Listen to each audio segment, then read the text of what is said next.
Let us not waste our life.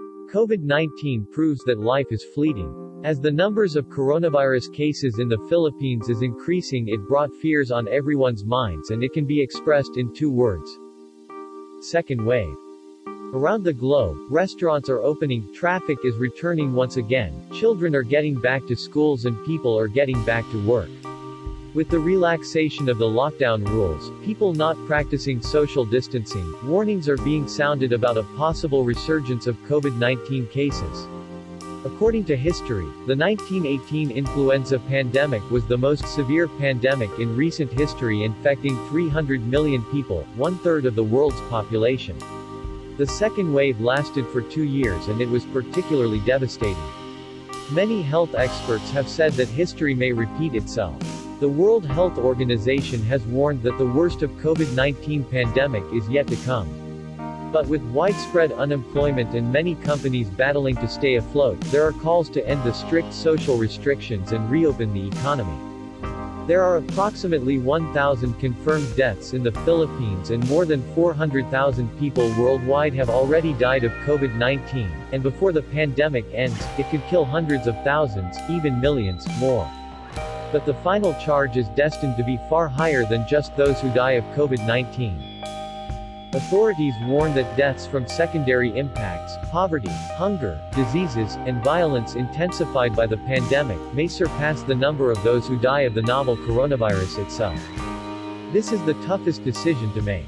On one hand, we will be risking the lives of millions of Filipinos as we are lifting the enhanced community quarantine and reopen our economy. The virus is still out there, and it could rapidly pick up momentum to increase the number of confirmed cases. On the other hand, there is considerable uncertainty about what the economy will look like if the ECQ was extended.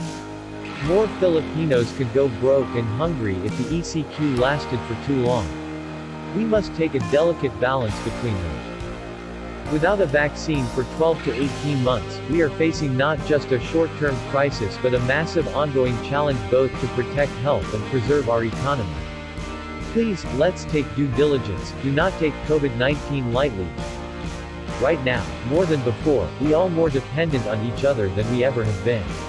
We are all in this together, so we must stand united.